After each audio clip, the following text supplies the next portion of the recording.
What is up, guys? Welcome back to another episode of the Fantasy Fellow Show. My name is Kyle.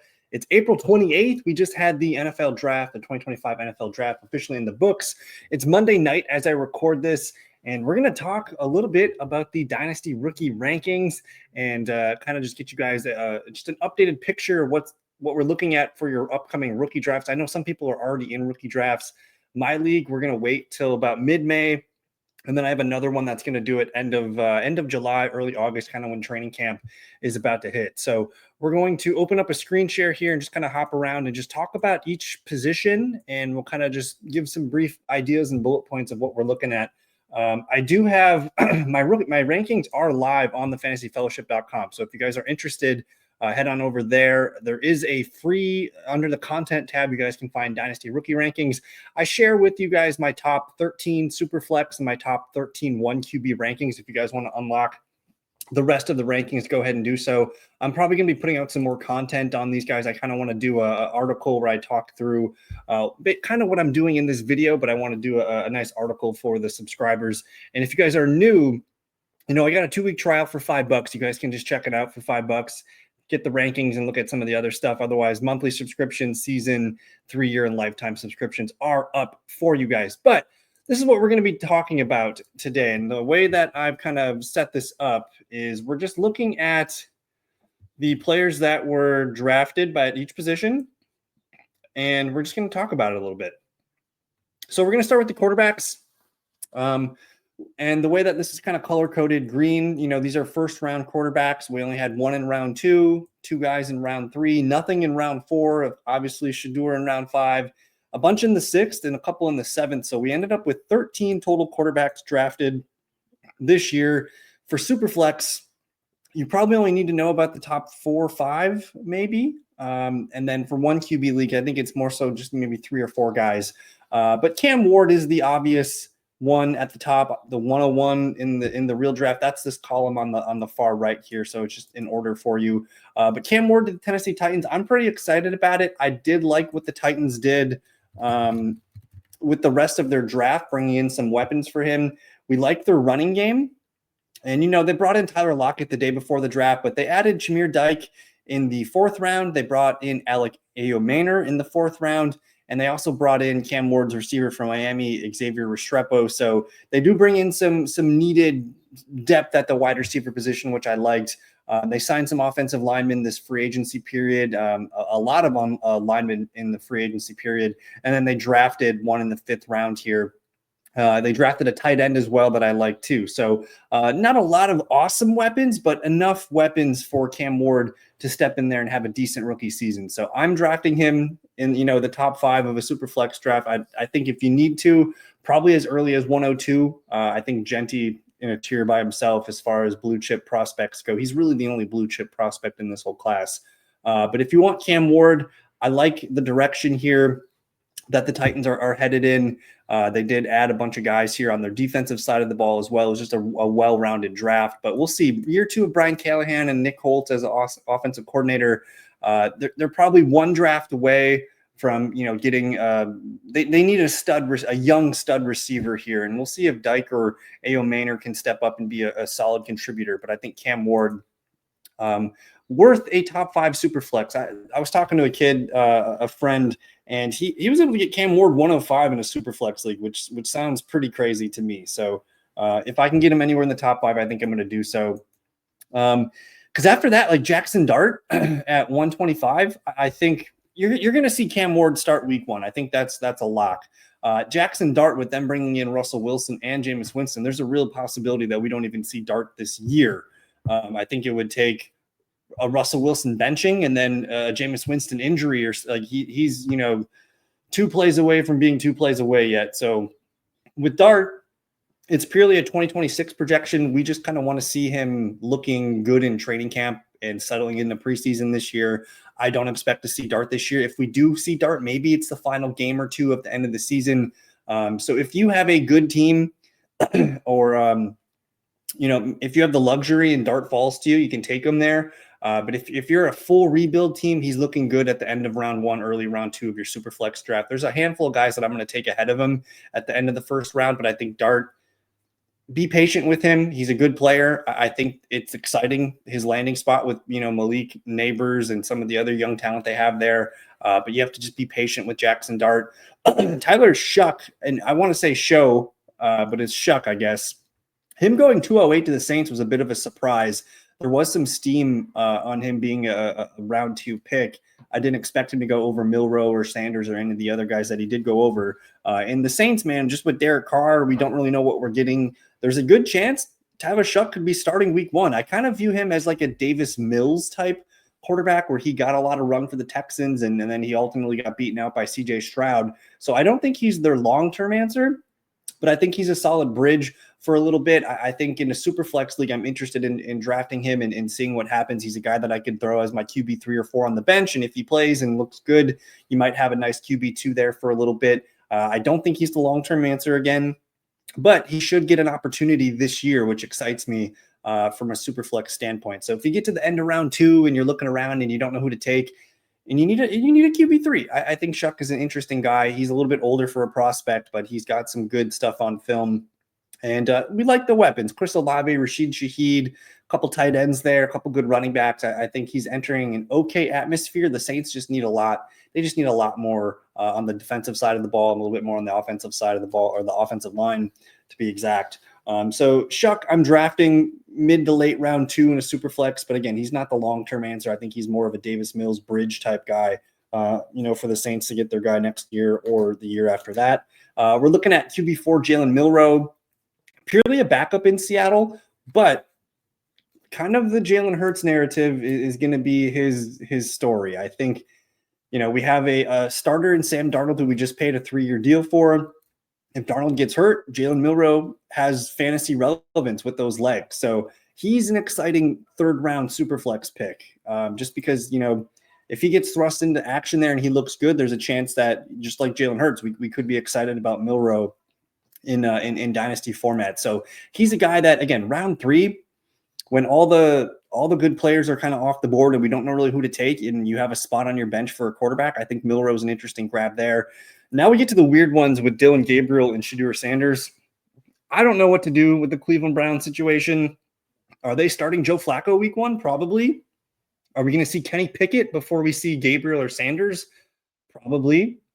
And then it's who beats out who in training camp. Is Gabriel going to be more trustworthy with the ball?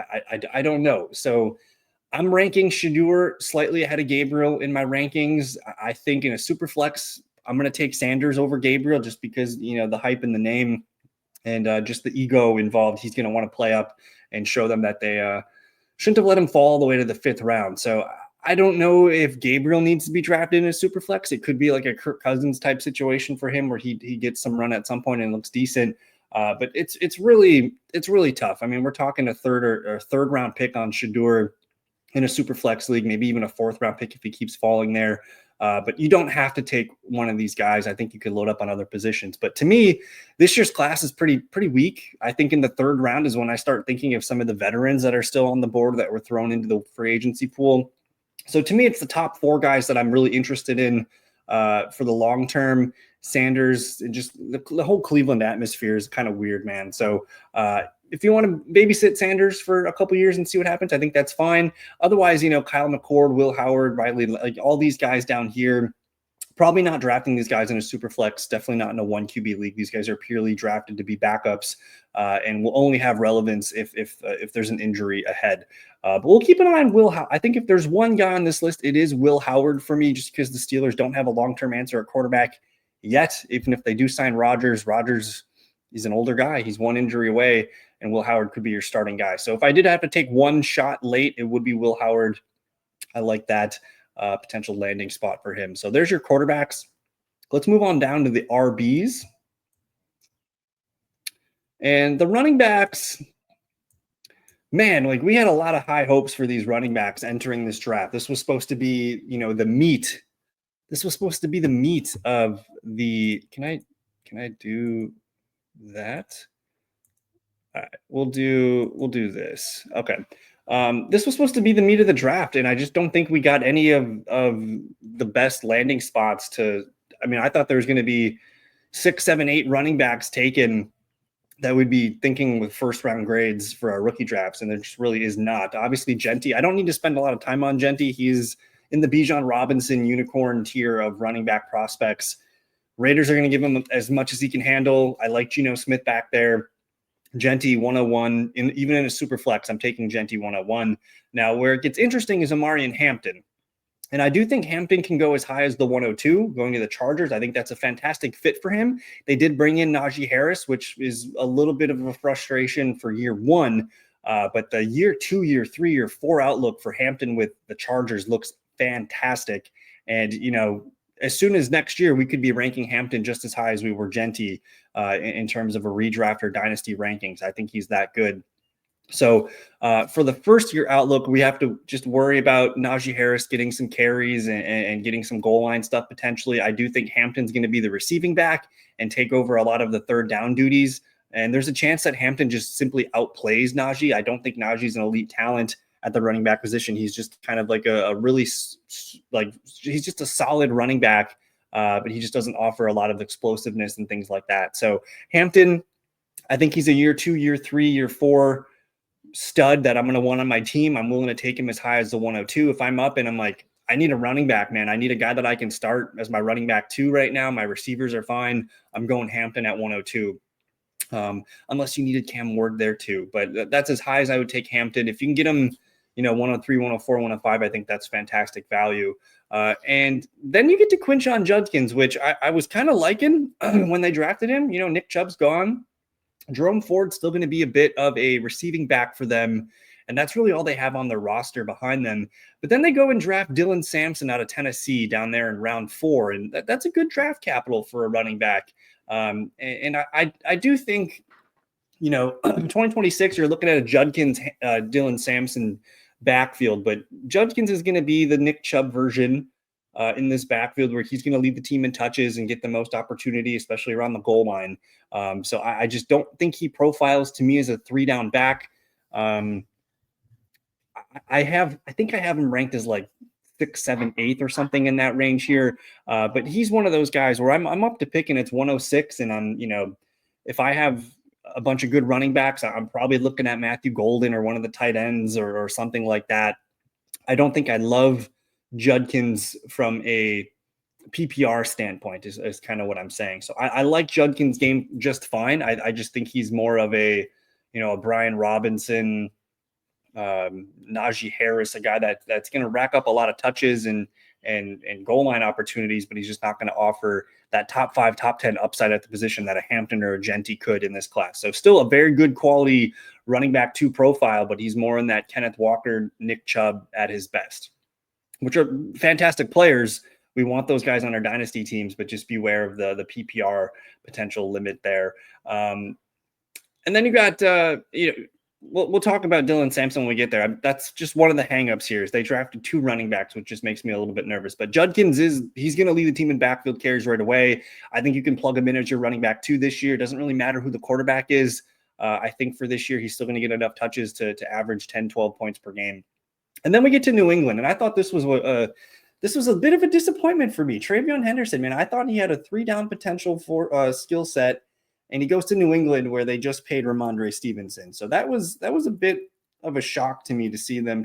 I wanted them to take a receiver here, and they go TreVeyon Henderson. So Ramondre's still a good player. I expect Ramondre to be the first and second down kind of guy, but this is truly a 1A, 1B situation. I think there's a chance Henderson looks better as a runner, but he's going to be the receiving back at least for 2025. And there's a chance that Henderson can take him just completely over in 2026 and beyond.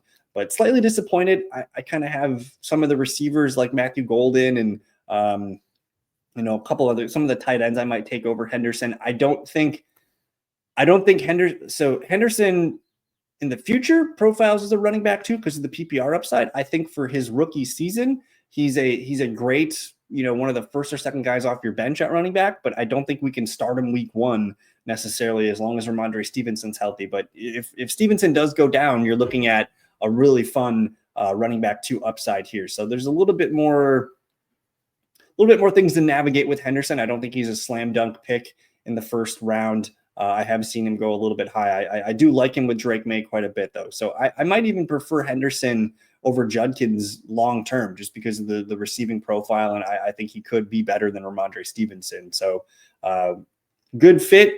Just with Ramondre there, it's blocking things a little bit, and Ramondre I think's got 2 years left on his deal. Now, the winner of the draft was RJ Harvey. A guy that I didn't think would be the 5th running back taken. I had him somewhere between 6 and 10, kind of in that range, probably around 3 or 4 guy. But the Broncos get him at 2.28, which is end of round 2. He's their starting running back. They only have Jaleel McLaughlin and Audric Estime, which I think that those guys are just simply role players, and they're never going to get the lion's share of the workload here. But RJ Harvey can do everything well, and I think he is. I'm taking RJ Harvey over Henderson for sure. And you could maybe argue that Harvey might be more successful than Quinshon Judkins. He's playing on a better team. There's going to be more passes to RJ Harvey than Judkins. And he is a good enough back where he can get goal line duty too. So I think Harvey's not too far behind Judkins in my opinion. And he's probably one of the running backs where I'm like, if I'm picking 109, 110, somewhere in that range, that's where he starts to look good to me. And if you can get him anywhere in round 2, like Harvey's a slam dunk for me. And then we get to Caleb Johnson, the only running back taken in the 3rd round. This is a good fit, man. And this was one of the things I was worried about for Jaylen Warren is they're going to draft Najee Harris 2.0. And they kind of did that. Caleb Johnson's going to be your 1st and 2nd down potential banger. And I do think Warren's going to lead the team in carries and receptions this year. They're going to probably just let Caleb Johnson try and take that job from Jaylen Warren. But man, Caleb Johnson's the big back that can be your short yardage, your goal line situations, and just kind of your tough runner to grind out games.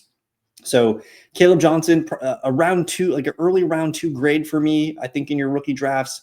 If you want to go receiver early, say you get Tet McMillan or Travis Hunter or something, and you're lining up the 202 for RJ Harvey or for Caleb Johnson, I think that looks like a probable scenario for you. And then after that, we're getting a bunch of guys that just have a bunch of potential, but they're behind 1 or 2 players on the depth chart. So Bashal Tutin for Jacksonville, he's behind ETN, he's behind Tank Bigsby. If anything happens to ETN, I think we got something there. But even if, they use 2 backs. So I think the upside for Tutin's not all that great. I think he's a round 3 pick for me, a guy that I just want to add to my bench. And basically, if one of Tank Bigsby or ETN goes down, then we got something. Maybe he can enter the starting duo and make some noise there. But you're gonna have to be patient with him. And we'll see if the Jags keep ETN around. I think his rookie deal is coming up soon. And then Cam Scatabo, I thought he was going to go much higher than he did, round 4, pick number 3. I like the fit, though. He's going to come in there, and he's going to compete with Tyrone Tracy. This is one of the most productive backs in the class. And honestly, in his career, he was fantastic at Arizona State. And I think he played at Sacramento before that. And everything from his profile looked pretty good. He's just your classic kind of, just your white boy athlete running back. But he's got receiving chops. He can do short yardage. He's got breakaway stuff. Not a burner with that speed, but just a good all-around running back. And I think Scatabo, someone that I'm probably ranking ahead of Tutin. And honestly, I think he could be closer to Caleb Johnson. I think he could be a nice 2nd-round pick, a guy that could impress the coaching staff just with his work ethic and things like that. He could lead the Giants in rushing this year. We'll see if Tyrone Tracy can hold on to that spot. So that's the one there in the purple of the round 4 backs. That's the one that I like the most. I have to sneeze. Excuse me. Trevor Etienne, they brought in Rico Dowdle. We got Chuba Hubbard there. They even drafted another guy later, I believe. No, they only drafted Etienne. So that's kind of a mess. I think Etienne, good player, but he's kind of like Tutin, he's an injury away from being an injury away. Probably not someone that I'm taking chances on. Give me Scatabo. Give me Woody Marks is a guy that I think I like a bit too, because he can do everything pretty well. He's only got to worry about Dameon Pierce, which he might be better than Dameon Pierce. And then Joe Mixon's not getting any younger either. So there's a chance that Woody Marks could be the starting running back for the Texans in 2026. I don't know if I can say that about Tutin or ETN. Or Jarquez Hunter, or even Dylan Sampson. So for the round 4 running backs, I think it's Marks and Scatabo that stick out to me. And then we get to the 5th round, man. And these names, I all had them much higher than some of the guys that were taken ahead of them, like Jordan James for San Francisco. Really fun player. He could beat he could beat Garendo out for RB2 spot. There's a chance that he could get an extended look here if Christian McCaffrey were to miss any time. So Jordan James is a fun sleeper in the 4th round, maybe late 3rd round. But Jaden Blue, I'm taking Jaden Blue over Samson, Hunter, ETN, and probably Tootin. He's going to slide up there to Scatabo and Marks for me, end of round 2, early round 3. Dallas they don't have much at running back. They have Javonte Williams. I think they brought in Miles Sanders. They got Hunter Lepke and not much. There's a real chance Jaden Blue, who ran a really good 40 time and has some nice stuff on tape, there's a chance Jaden Blue's the best running back on the Dallas Cowboys roster. We'll just see if they can find out how fast we can figure that out. So I like Jaden Blue as a sleeper. And then I really like DJ Giddens, but man, he's just stuck behind Jonathan Taylor. He's going to need an injury. But man, if Taylor does miss time, Giddens is going to be a guy we're talking about for sure. And then Ollie Gordon, Devin Neal, who I like in New Orleans. I think I'm interested there. Not so much in Mullings, not so much in Taj Brooks. I did really like Damian Martinez before the landing spot here with Seattle. He's just, 3rd on the depth chart. But keep an eye on Brashard Smith, the former wide receiver here, converted to running back, kind of in the mold of a Tyrone Tracy. I think there's a good chance that he's worth a late round dart. We'll see about Moaning Guy here from Rutgers with the Bears. I was kind of shocked. I thought the Bears were taking a running back much higher to compete with DeAndre Swift, but they don't. I think the Bears could be in on some of the veteran running backs here in free agency left, but we'll see. And then we're just not really interested in some of these guys down here. So to kind of recap, after I think there's 6 like really good running backs that I want on my team.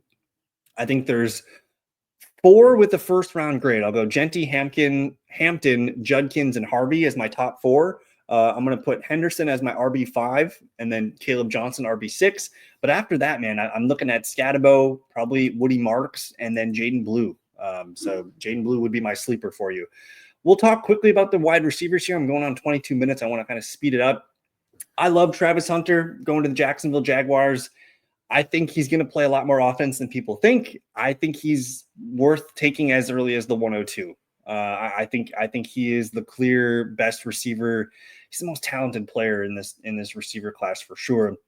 And, you got Liam Cohen saying he's primarily playing on offense when he gets here. So just buckle up. I think if you pass on Travis Hunter and you're drafting this weekend or, coming soon before we get to training camp and things like that, and we hear that, oh man, he's going to play 90% of the offensive snaps and 60% of the cornerback snaps, like, just Travis Hunter's a unicorn. I want to draft him. Now, McMillan at 108 for Carolina. I like McMillan. I don't love the dynasty outlook, though. With Bryce Young, we still don't know what we have quite a bit.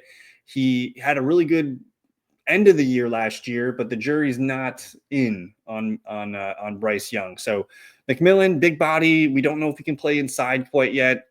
A lot of Drake London comps, but I don't know if I'm ready to give him the Drake London comp. I think he's a really good player, but I think he's more of a T Higgins comp to me, just a really good outside receiver. But you're looking at potentially Bryce Young's number 1 receiver for at least the next 4 years, maybe 5 years. And buckle up. I think I'm willing to take McMillan as early as the 103. I'm not taking him over Travis Hunter though. But if you need to, you can. I'm going to take Hunter all day over McMillan. And then we have a bit of a tier break to me because after that, Ibuka going to Tampa Bay, like, God dang it. Oh, I wanted Ibuka going somewhere we could plug him in right away to our starting slot receiver. But now you have Mike Evans, Chris Godwin, Jalen McMillan, and Emeka Ibuka.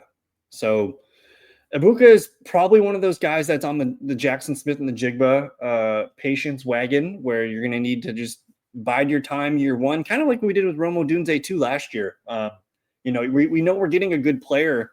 We just don't know when he's going to get thrust into the starting role where he could be the leading receiver for Tampa Bay as soon as 2026. Godwin's been injured, and I know he got a new contract, but Evans is old. Godwin's often injured. There's a chance Ibuka could be the premier receiver for Tampa Bay starting 2026, if not 2027. So it's kind of a long game here. I think for me, Ibuka, I'm looking at him as like 106 is the earliest I would want to take him. I think I might prefer Matthew Golden just because I know what I'm going to get with Matthew Golden right away. Like, I think Matthew Golden steps into Green Bay and is going to compete for the lead in receptions and yards and touchdowns. I think he is probably their number 2 receiver in terms of snap counts and pecking order. It's Dobbs, it's Golden, and then Reed's going to stick in the slot as the number 3 with Wicks coming off the bench as the 4. I'm not even thinking about Christian Watson this year. So I expect Matthew Golden to play a ton of snaps, whether it's 70 to 80% of the snaps, being the clear wide receiver 2 in terms of snaps.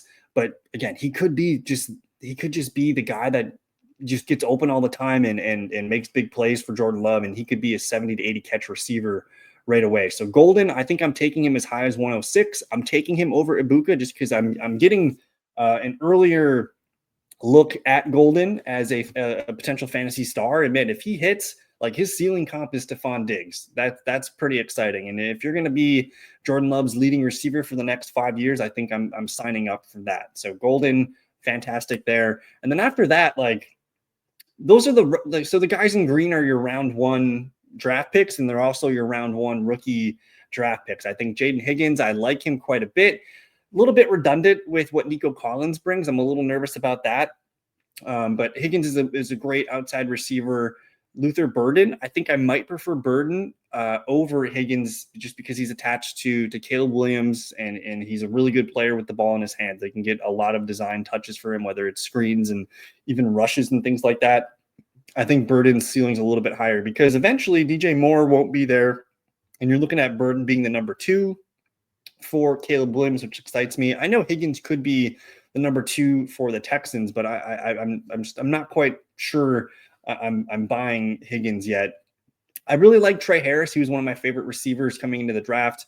Goes to the Chargers, which is a fantastic fit, man. I might prefer Trey Harris over Jaden Higgins. I think Harris can be the number 2 receiver for LA as soon as probably 2026. I think, just with Quentin Johnston there, you also have Mike Williams back. Not ruling them out, bringing back Keenan Allen. But either way, they're clearly, like, their ceiling is number 2 for Higgins and Trey Harris. They're going to be the number 2 receiver at best, whether it's for Stroud or for Justin Herbert there. So I'm probably taking Harris over Higgins. I'm going to probably rank Burden over Higgins and Harris. And then we get to Jack Besh. The Raiders, man, this is kind of like your poor man Puka comp. I think Jack Besh could be the number 1 receiver for this team as soon as 2026. I don't know if Jacoby Myers is sticking around. You still have to deal with the tight end, Brock Bowers. Like, Brock Bowers is the leading receiver, but there's a chance Besh can be wide receiver 1 on the depth chart as soon as 2026. So I like him. All the guys in blue profile as wide receiver 2 or, round 2 picks for me in rookie drafts. And then we get to just a bunch of dart throws. I think Kyle Williams, I mean, he could be a really good pick for the Patriots if he pans out. They don't really have a true number 1 receiver. They didn't get Hunter. They didn't get McMillan. They're still looking for their guy. I know they have a couple guys there that are fine. Kayshon Boutte and I like Demario Douglas, but Kyle Williams, probably not like a stud number 1 receiver for fantasy, but I think he could be a quality wide receiver 3. So he's, of all the guys drafted in round 3, he excites me probably the most. I think Tesla was a really big reach by the Lions. I liked Tesla quite a bit. I don't know if I see him being anything more than like a Mac Hollins type player, a guy that can block really well. I mean, his ceiling's probably Alan Lazard. So Pat Bryant, I like Pat Bryant a lot. For Denver, I think he could compete for number 3 duties there. But again, the ceiling, we just don't really know what that's going to look like over there. Jalen Noel, I like Noel quite a bit for Houston. I actually think if I'm drafting one of these guys, I'm going to wait for Jalen Noel over Jaden Higgins. I think Noel's game could be really nice inside, outside, some speed there for him. Savion Williams, really fun Cordero Patterson comp for the Packers. They're going to use him a lot in the red zone, 50-50 balls, a lot of rushing opportunities. They're going to use Savion Williams in some high leverage situations. Probably not a guy we're starting every week in fantasy. He's probably just going to be a tool in the tool belt there for Matt LaFleur. And then I do like Ty Felton in Minnesota. He could be their number 3 receiver at some point. After that, there's not a lot of receivers that I love here. Maybe Chimere Dike steps up for Tennessee. I think the battle between Ayo Manor and Chimere Dike is interesting. One of those guys might be a starting receiver this year. Deontay Thornton, really fun speed, deep threat guy. I just don't know if I like it in Las Vegas. Arian Smith for the Jets. You know, the Jets don't have a lot of receiver depth. He could be a starter for them. Jalen Lane, good pick for the Commanders. He's going to compete and maybe be their number 3, number 4. Jalen Royals is probably the one, just because of the landing spot with Kansas City. He's going to be behind, you know, Xavier Worthy and Rashee Rice for sure, but there's a chance Royals could develop as the number 3 receiver there. I don't know enough about Jordan Watkins, and I think he's just a little bit buried on the San Fran depth chart for me to take a shot. But after that, like, there's not many guys I want to take a shot on. Maybe I think one of Torrey Horton or Ricky White.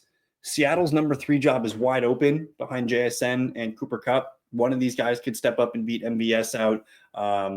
You know, keep an eye on Jimmy Horn down here. Jimmy Horn Jr. is interesting. But overall, I'm probably passing on a lot of these guys. So to recap, I want one of the green receivers. I think round 2, I'll take one of these guys if they fall to me. And then if I'm taking a shot late on wide receiver here, I think Kyle Williams, Jalen Noel, those are kind of the guys that I'm looking at as round 3 guys. But there's just not enough juice here for me to be taking a lot of wide receivers this year. The tight ends, this is what you want. I think this tight end class is fantastic. There's like 7 draftable dudes, starting with Colston Loveland, who was, quite frankly, he was a shock to see go 110 over Tyler Warren. I like Colston Loveland. I didn't know other teams loved Colston Loveland. And the Bears, man, Ben Johnson, this is your Sam Laporta. I think we're looking at a better version of Sam Laporta here. And I know Cole Kmet's there. They're going to use 2 tight end stuff and figure that out. But I think Loveland, he's going to be the number 2 target for Caleb Williams. Maybe as soon as this year. I think maybe next year. I think he'll be the number 3 target behind DJ Moore and Rome Odunze. But Loveland steps into the number 3 kind of targets. He can play some big slot and do some fun things like that. But long term, man, like we're talking about a top 4, top 3 dynasty tight end option. The landing spot's just perfect with Caleb Williams and Ben Johnson. So Loveland, I'm taking him as high as 106, man. If you don't want to take Matthew Golden or Ibuka or Judkins, I think Loveland, that's as high, like that's fine with me. Take Loveland as high as 106, especially in the tight end premium. Tyler Warren, you know, older tight end prospect going to a bad throwing team worries me a little bit. I don't think he has to be a first-round pick. I think if I'm targeting tight end, give me Loveland, or otherwise I'm waiting. I'm going to pass on Warren. Give me Mason Taylor for the Jets. I like Terrence Ferguson for the Rams, but the one that I like the most is Elijah Arroyo. And we kind of talked about it with the receivers before. They don't have a number 3. They have Cooper Kupp. They have JSN. Otherwise, they need a guy to catch balls as the number 3 target, whether that's maybe MBS. That's not that hard to beat out. Noah Fant, not that hard to beat out. And they said Elijah Warren, like Arroyo, they had him as like a top 15 prospect. And man, like he's the sleeper. Round 2, if he falls round 3, I'm scooping up Elijah Arroyo all day. And then Harold Fannin, potential heir for David Njoku. I like Gunnar Helm for Tennessee. Mitchell Evans, one to keep an eye on for Carolina. Otherwise, we're just going to pass on pretty much all the rest of these guys. But I think this year, like, take a tight end. This was a very good tight end class. You want one of these guys. I'm willing to make Loveland my first-round pick this year, you know, in 106 to 110 range, something in that.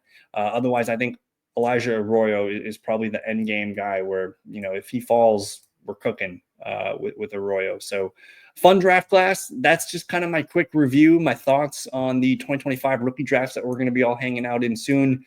If you guys like the video, thank you. Subscribe, like, comment, all that good stuff. You guys can check out thefantasyfellowship.com and see my rankings. I got a few free things up there. And I'm excited, man. I fired up my projection document today for the first time. I'm plugging in the rosters, and I'm going to start getting some numbers ready for us. So I don't think I'm going to have those ready till maybe June. But, you know, best ball season has officially started. We're going to start doing some best ball live streams. I'll keep sharing some rookie information and some, you know, free content on the website and the YouTube channel. But either way, that's it for me. Enjoy. Thank you guys for hanging out with me this whole video. We'll see you guys next time. Peace. Got me feeling icy.